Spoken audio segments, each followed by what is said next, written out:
Hello everybody, welcome back to From Rhythm to Algorithm. We continue on with our derivation, what is sensorality? So we are working through linguistic analysis. Our language is bounded in this form, it is what it is, and we are showing identity linguistically.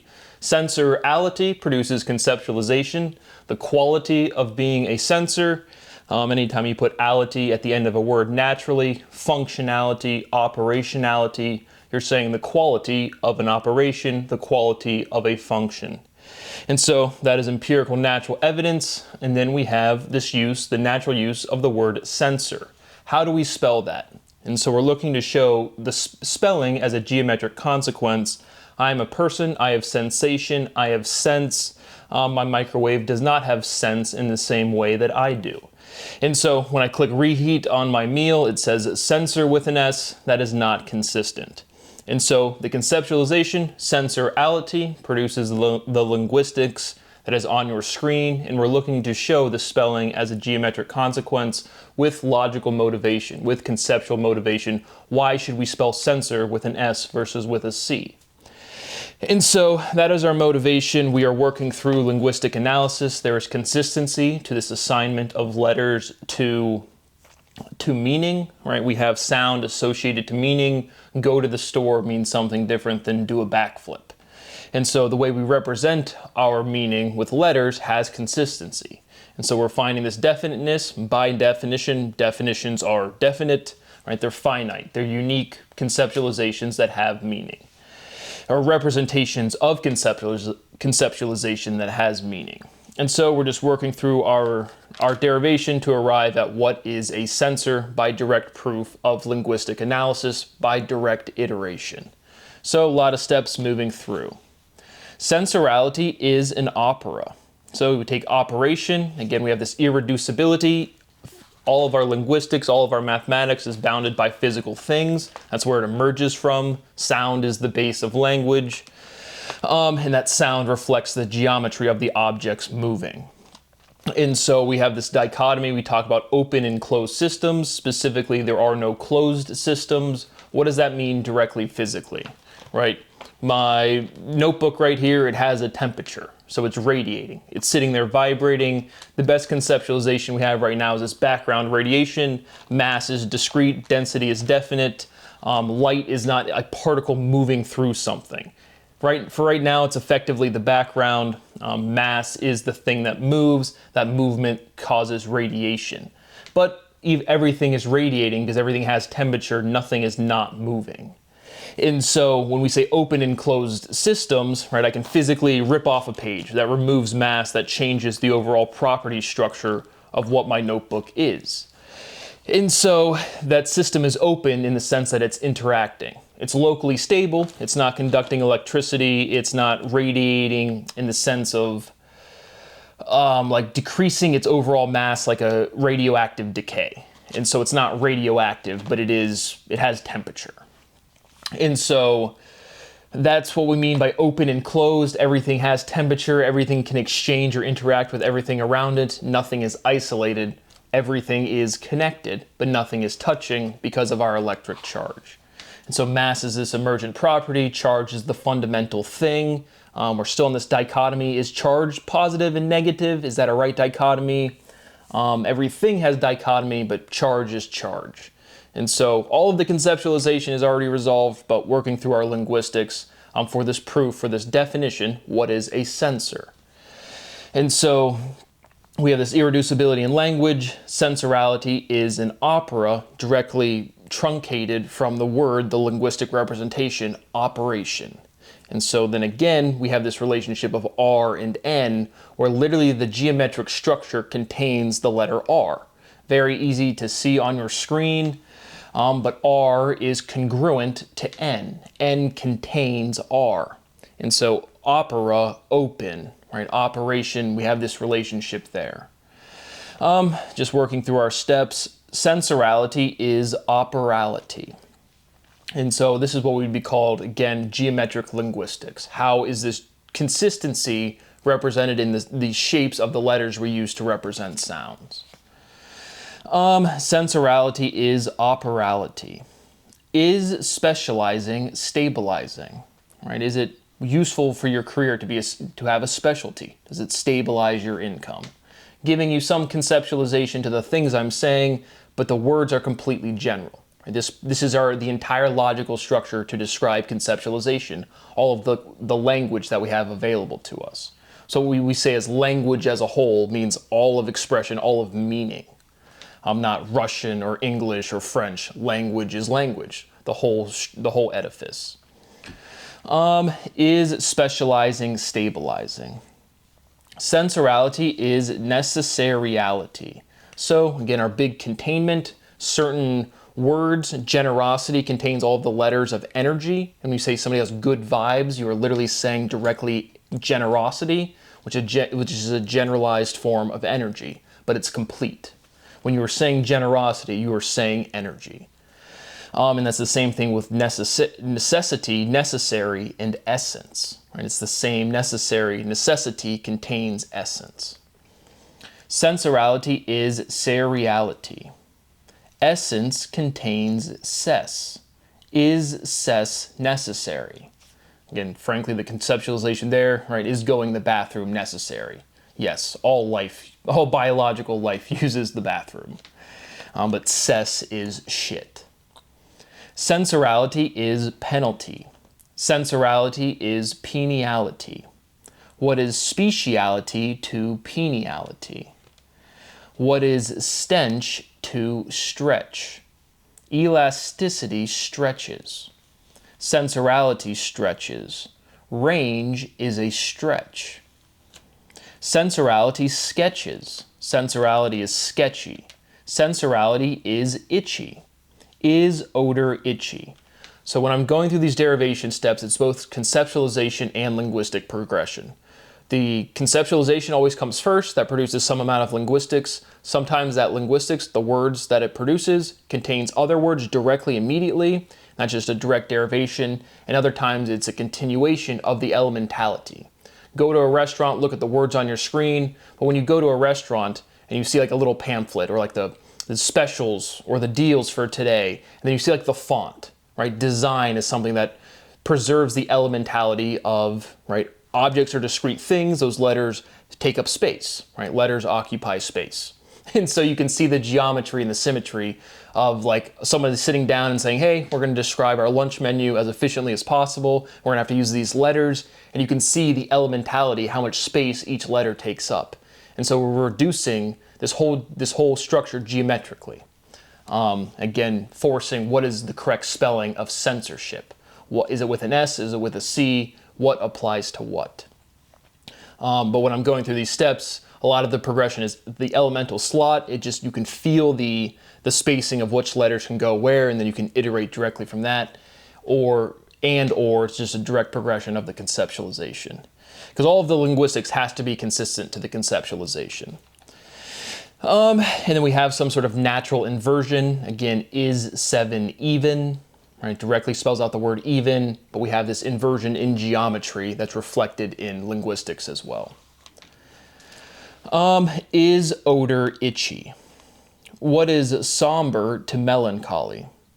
Is dichotomy melancholy? Is sombering sobering? Sensorality is overbearing. Sensorality is imposing. And all of this analysis is to produce this definition. It all reduces. Sensorality is the odor of obesity. What is obesity to density? Kind of an interesting one. Sensorality is obesity density. Sensorality is density velocity. Natural definition, direct iteration. Again, sometimes I will say that, but anytime we say sensorality, that's our undefined chunk of syllability that we're directly integrating. That is conceptually and linguistically, if you were to hit refresh on your computer, and it's like, where's all of science? That's where we're at. But now we get to the point where we directly work through our physical definitions again. So I'll explicitly state some of them. Again, I don't know how hard, again, the working memory part, that's the part where I don't have to think about anything. Well, frankly, the entire proof, the entire structure is just profoundly trivial. But I'll call out the definitions. I'm not sure which ones people remember when. But sensorality is density, velocity. Mass per unit volume, velocity being rapid movement, the big conceptualization. You've heard velocity a lot, But velocity times mass is momentum. Conceptually, when people say momentum, they mean rapid change. And mass isn't changing. Density is the definite part. How fast can something move? Move does change. And so velocity conceptually means rapid movement.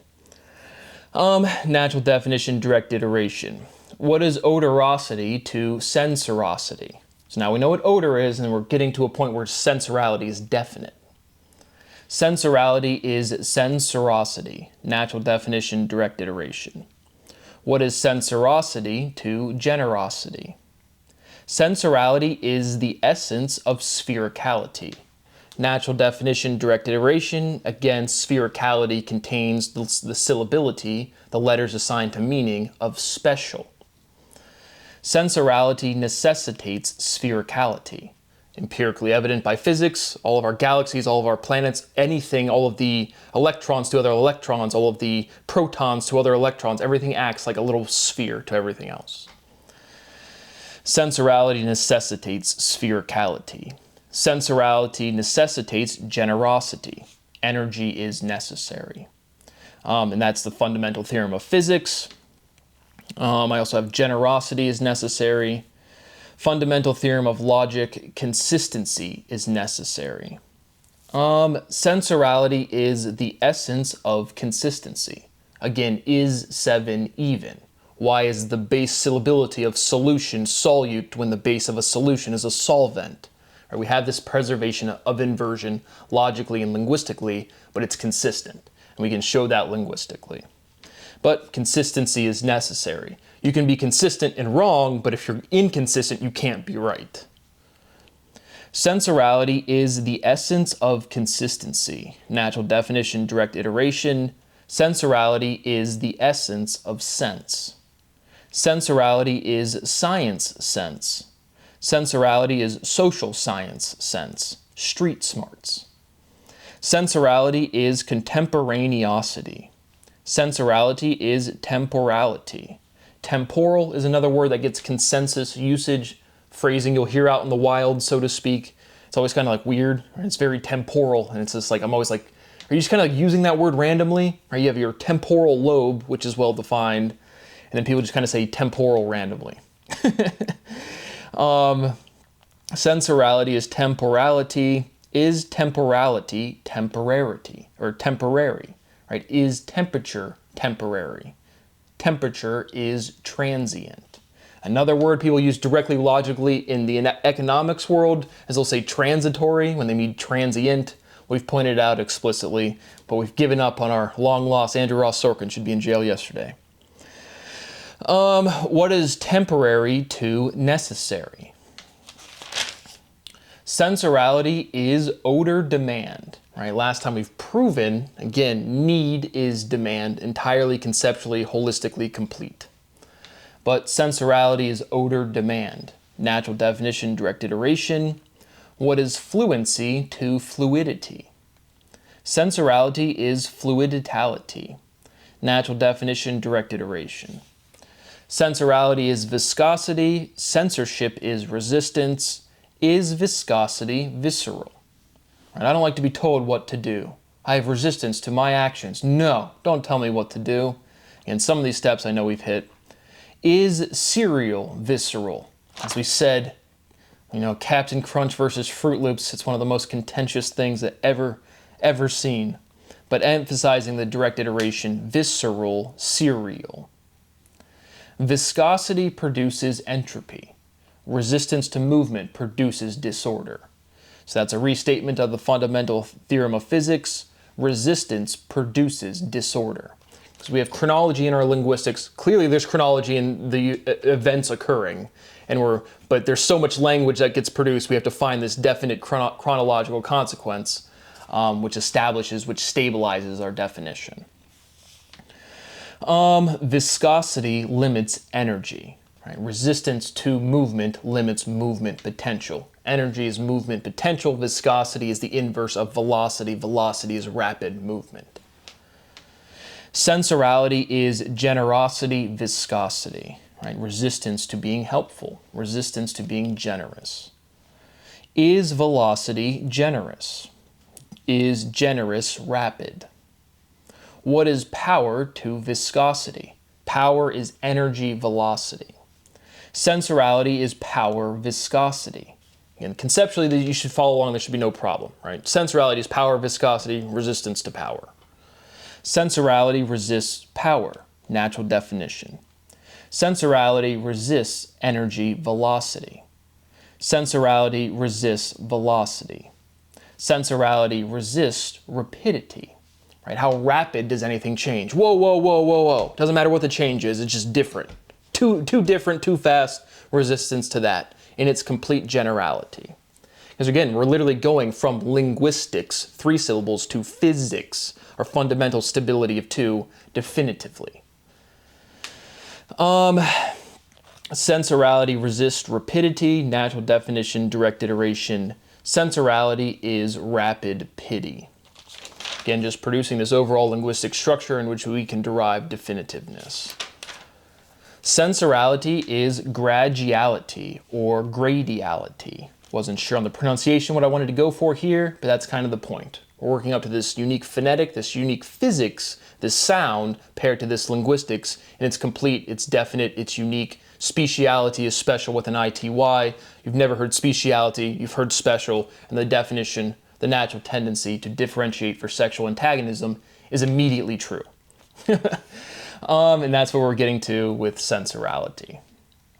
But sensorality is gradiality or gradiality.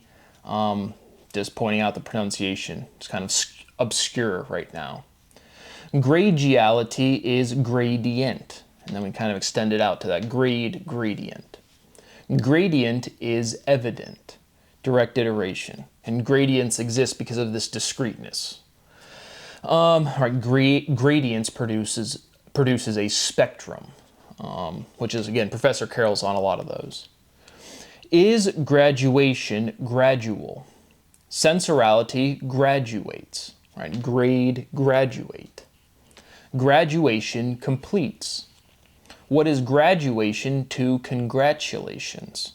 I had to Google that one as a native English speaker. Again, it's always one of those ones you hit, where it's like, I've even looked it up a bunch, but like, is it a D or a T? Like, congratulations, graduation. But again, especially coming from, again, this is in order. So coming from graduations to congratulations, you kind of want to think it's a D there again, but it's congratulations. Sensorality believes congratulations are in order, right? Consensus phrasing. I believe congratulations are in order. Graduation is ordinal. Natural definition, direct iteration.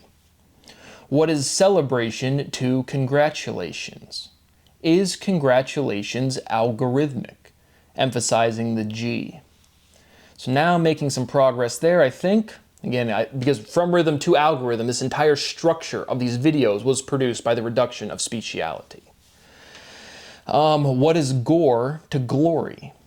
Sensorality is glorious. Sensorality is gloriosity. Natural definition, direct iteration. What is gloriosity to odorosity? Sensorality glorifies. What is glory to justice? Sensorality is sensory glory. Again, sensory withality is sensorality. And so we're just finding this completeness, but we're explicitly showing identity. Sensorality is sensorality. We just have to find the definable chunk of syllability in this word family. Are algorithms glorious? But again, emphasizing this big chunk of syllability, Glori and glorious, and Lgori and algorithm. Again, those are the same 5 letters in order, and then obviously the L and the G is iterated. But again, I'm pretty sure we encapsulate the entirety of from rhythm to algorithm is sensorality. Because again, it's just this overall generation of completeness for mathematical proofing. Is it, even if you've proven every step that I have, you would still have proliferation, right? You would still have this person studied this for 100 years and then made this progress on this bound and over here, and all of that would still be like evidence. It wouldn't be reduced. And so to generate completeness, it truly is an articulation of your entire personal learning process. And so that's when it's just like, I mean, it's even like the steps to do one of these proofs is just, if you could prove everything that I've proven, it would just be, it would still be like imperceptibly different. And again, if you could prove everything I've proven, I mean, Albert Einstein would look like a fucking idiot. There would be no other person in history that has even accomplished anything in comparison to what that would be. And then this is the reduction of all of the linguistics that's used to prove that definitively. And so emphasizing in what general relativity is all of our fundamental ontology is still just forced logic that has consistency of use, right? When do people go to work every day? Is it work? Is it trabajo? Is it rabutayu? You know, whatever. It's this overall fundamental experience of what this process is. And then you have to, again, synchronize your own personal learning vocabulary to the ontology of the species actually, and then progress the conceptualization to be able to reduce to definitive linguistics. And it all has to be self-contained. Just emphasizing that, I've said, I think, without like direct questions, it's hard for me to, none of this, there's no thought to any of this for me. And there's like, if you could do one step, you would be demonstrating a level of analysis the world has never seen actually. And so like, if you could do exactly what I'm doing, it wouldn't be like impressive to me. It wouldn't be like, oh, he's one of me. It would just be like, okay, great. You know how to fucking tie your shoes and wipe your ass. Congrats. Where's my money? All of this is for Brad to get his money so I don't have to deal with fucking idiots anymore. Or ever. Again, I am the victim of so much crime, people instinctually scapegoat me. It has not stopped in any way. But where are we at? We are at gore and glory. And so again, just emphasizing this, our algorithm's glorious. That chunk of syllability A-L-G-O-R-I and G-L-O-R-I is the same. So again, we have this consistency and we're exhausting our linguistics. What is a black hole to a glory hole? Very important question. Is glory terrific? Is awful terrific? One of these again, awe, wonder, and awe, that's awful. That's a bad connotation. How did we go from good to bad? Again, this conceptual inversion, this connotation inversion, right? Terror, bad. Terrific, good. What the fuck? Right? Is awful terrific? Is that good or bad, or what is going on there? Moving along.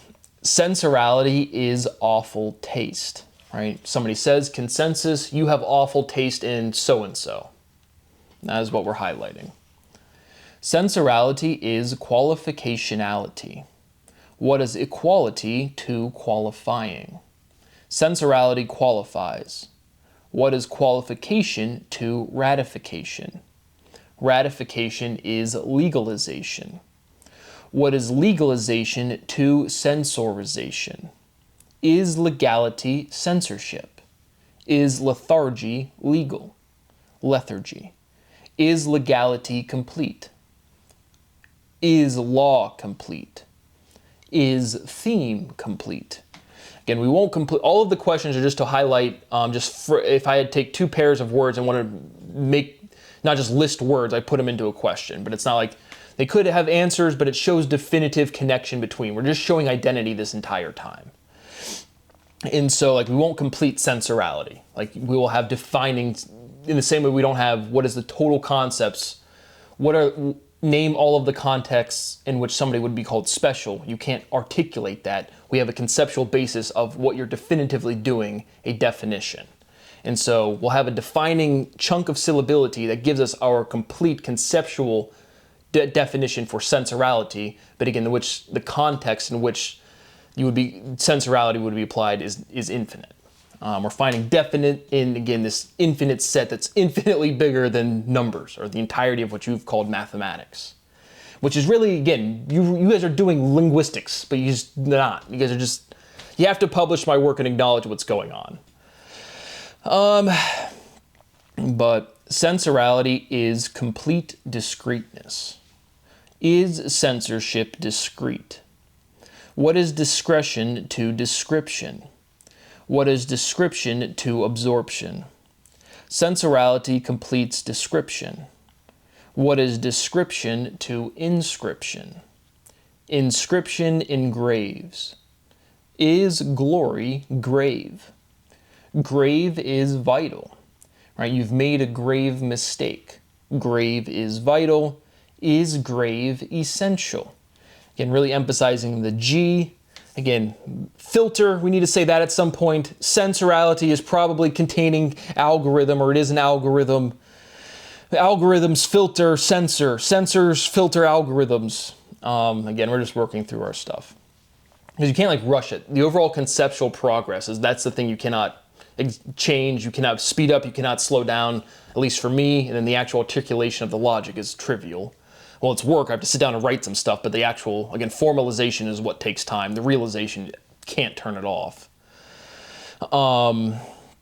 But the conceptual progress, the refinement of conceptualization to where you can prove something, that's what you absolutely cannot change. And it's a progress of the species. Vitality is essential. Vitality is necessary. Necessary is important. Information is important. Sensorality is necessary information. Natural definition, direct iteration, producing sensorality needs to know. Emphasizing needlessly, right? Needle, sly, we've pointed that out explicitly. I'm guessing that was relevant because of need.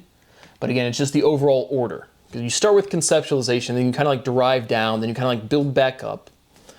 Because truly, at the point where you would say, I've derived everything, was literally when we said, look around you, all of the things around you are stabilized dynamics of charge producing mass. Which they are and they still are. They were and they still are.